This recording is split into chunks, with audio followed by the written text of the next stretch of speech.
Hello, hi guys! Magandang hapon sa inyo lahat. This is Jim from Masigari Channel, a faith healer, also mata reader. So ngayong hapon, natutigan natin na nagsasabi sa inyo ang ating mga gabay. This is a monthly gabay for the month of November 2023 for the sign of Cancerian. So Cancerian, welcome to my channel. Ano kayang messages, advices, as per ang ating masasagap for today's video? Kano naman kayang energy or kaganapan sa buhay ng mga Cancerians ang ating mga hagilap. So guys, this reading is a general reading lamang, hindi lahat makaka-resonate. Kunin lamang pa makaka-relate sa inyo and comment down below kung kaninong energy ang ating nasagap. And of course, don't forget to like and subscribe my channel. And hingkirip Christian Well for more videos update. And of course, maraming salamat sa walang sawang pagsuporta sa aking channel. Lalo na hindi nag-i-skip ng ads. Naway pagpalaan kayo ng Diyos at may kapal. Siksik tiglig nag-uumapaw man ng balik sa inyong biyaya. So guys, kumapit-kapit kayo na ito na mensahe sa iyo ng ating mga gabay.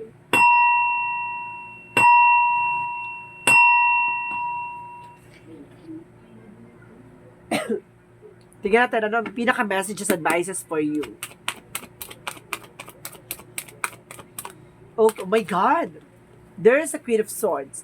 There's a bigger future. Na parang nakikita mo na, kumbaga nakikita mo na yung mangyayari, nagkakaroon ka na ng insights and visions na there's a bigger future of yourself. Na kumbaga, nakikita mo na may magandang bukas na nakalaan sa'yo because there's an Ace of Pentacles. There's a big money coming in for you.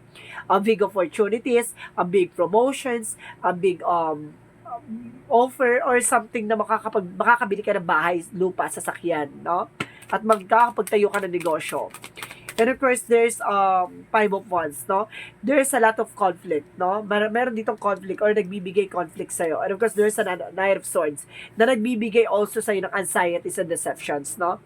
Kumbaga na-stress ka dito or something na may komplikado dito na naganap, no? Let's see what is additional messages. Because there's a Five of Cups. So, suddenly, meron kang about na financial loss, no? Nagkakaroon ka ng financial loss ngayon.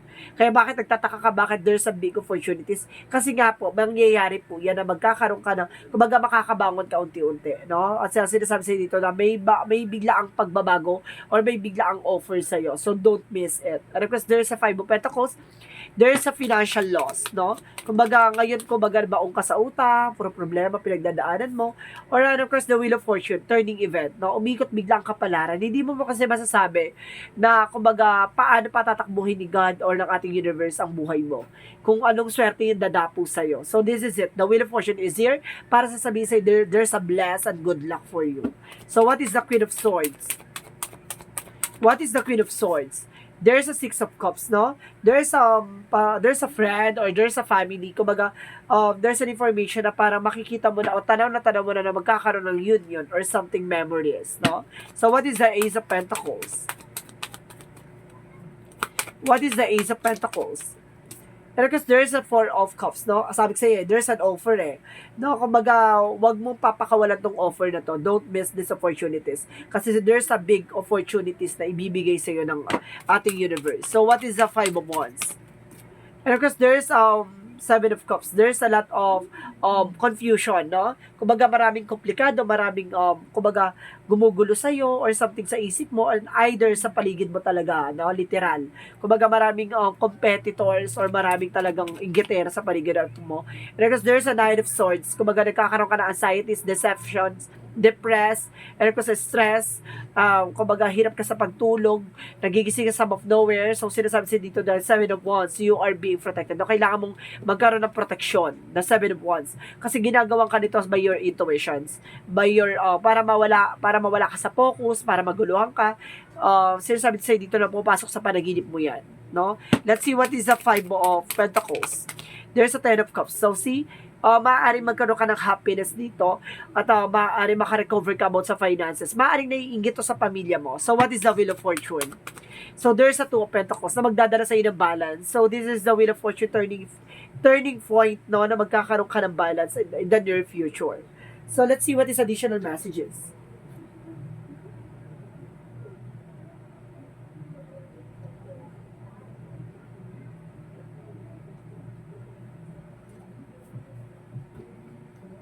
Wait lang guys,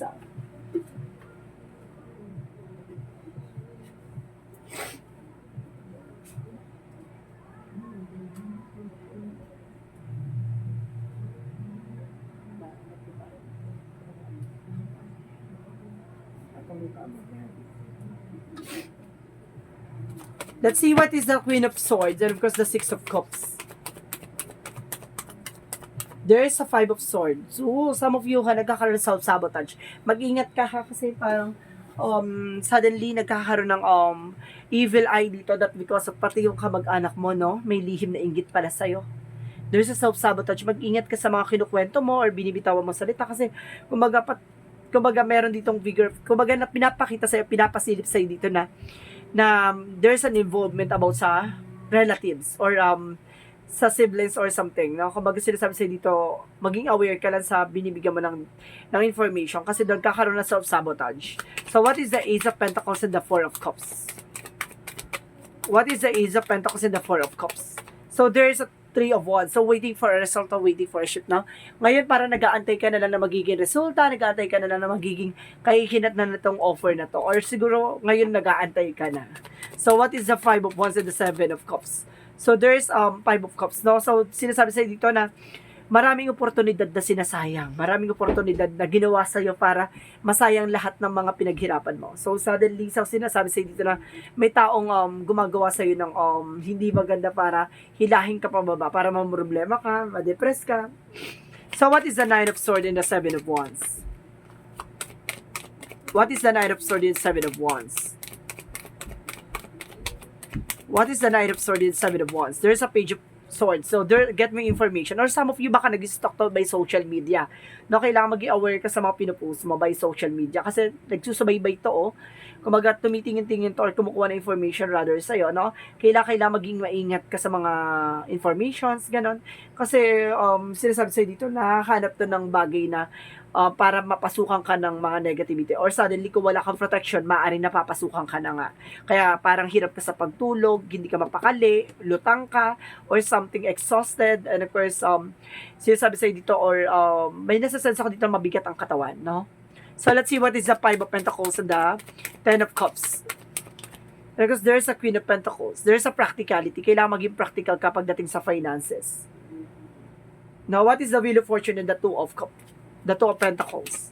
There's a Knight of Swords. So, ibig sabihin dito, there's kumbaga spark or something na magbibigay sa inyo information or signs or synchronicities na kumbaga parating na, no, yung katapusan ng eksena na to or katapusan na ng problema mo. Parang turning into your favor. Umikot na yung kapalaran na magdadala sa ng balance. Parang bigay ng hudyat ang universe na this is the moment. O kaya pag nakakita ka ng stars or something na bituin sa langit na parang iba yung kinang niya, no, humiling ka at mag-wish ka, it's a sign na ibibigay sa iyo ni God ang iyong, kumbaga, yung hinihiling mo. So, let's see what is additional messages. There's a Two of Swords. There's a decision, no? Kailangan mo mag-decision, and of course, the Page of Wands. Good news, no? May magandang balita. And of course, there's a Four of Pentacles. Protect your power, protect your energy. Kailangan protection mo yung finances mo. And of course, kung ano man yung grounds mo. And of course, there's a Strength card, no? Alisin mo yung takot at pangamba, no? Kailangan mo maging matapang at magkaroon ng confidence. And of course, there's the Moon card, a truth reveal. Kumbaga, marami kang matutuklasan, marami kang malalamang revelasyon na, kumbaga, itong tao na to, ito pala yung taong pinagkatiwalaan ko, siya pa pala yung taong gumagawa against sa akin or something ng kamalasan ko or lahat ng mga negativities na nagdulot sa akin ng paghihirap at talagang kalugmukan or something na, kumbaga, nasayad ka talaga sa kumbaga, kawalan ng finances, no? So, let's see what is the Love Oracle card. What is the Love Oracle card? I told you, there's snakes. Sabi ko sa'yo may ahas dito may kumbaga, nasa relatives mo talaga or nasa side mo talaga, no? Nasa hanay mo talaga, may ahas. And of course, there's a passion, no? Kumbaga, sinasabi dito, kumbaga, pagdating sa relationship, there is an having fun, kumbaga, masaya kayo ng person mo, kumbaga, masaya kayo, nagmamahalan kayo, no? And of course, there is a coffin. So, there is an ending and a new beginning. There is a change and transition. May magbabago dito, no? Kumbaga, itong kailangan snake na to ay kailangan mong putulin. Huwag mo nang palakihin palalo yan. So, let's see what is the yin and yang oracle card. Let's see what is the yin and yang oracle card. There's a freedom, no? Freedom for opportunities, no? Ngayon makakalaya ka na. Kumbaga, kailangan mo makalaya sa mga negativity para yung opportunities kusang lumapit sa'yo. There's an offer, oh. There's an offer. Let's get one more. Okay. Sinasabi sa'yo dito na there's a detachment. Kailangan mong kumawala or kailangan mong magkaroon ng distansya sa mga nasa paligid mo. Let's see what is the chakra. Let's see what is the chakra. Let's see what is the chakra. Insecurities. May naiinggit behind your back. No? Insecure pala tong tao na to. And of course, there's a self-worth. Dapat, kumbaga naiinggit to kung ano man ang meron ka. Parang gusto niya agawin or gusto niya parang mapunta sa kanya kung ano man ang meron ka. Ganun. And of course, there's a rejection. Dapat marunong ka humindi. No? Hindi ka tumatanggap ng opinion ng nasa paligid mo. Sarili mo dapat. Let's see what is the energy. Let's see what is this energy.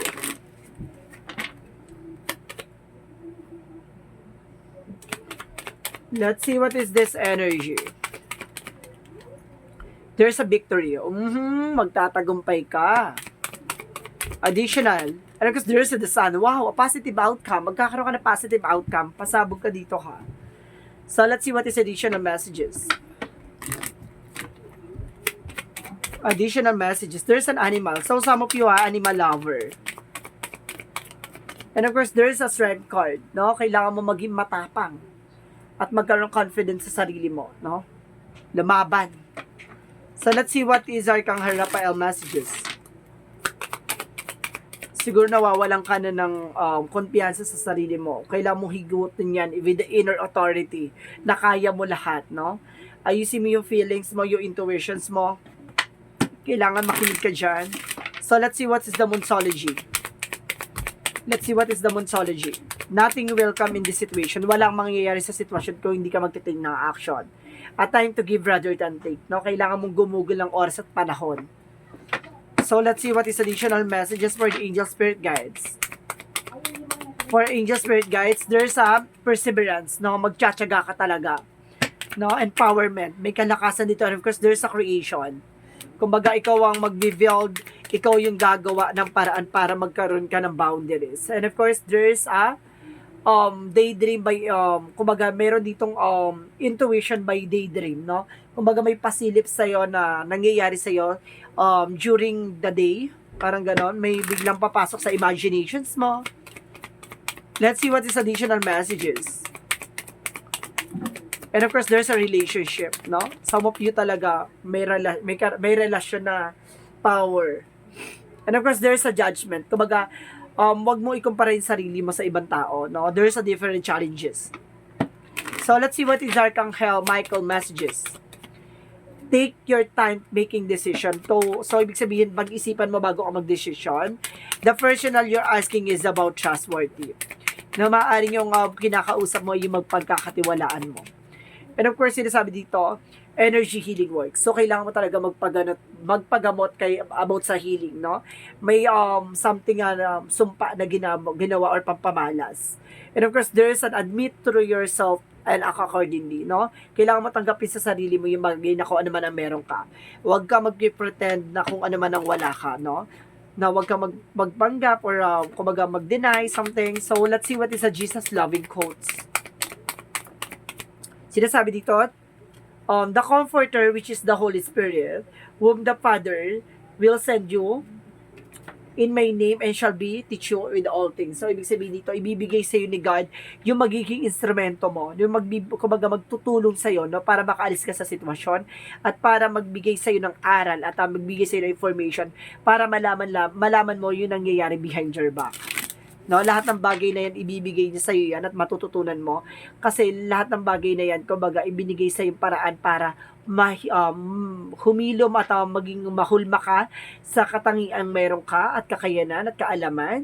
So, nangyayari to sa iyo kasi inggiting kang tao, no? Marami naiinggit sa iyo, kumbaga, or kukulamin ka rather. No? Kumbaga, hindi ka na nakulam isang beses, nakulam ka ng, madalas ka na nakukulam. Ganun ang nangyayari. So, let's see what's the angel's number.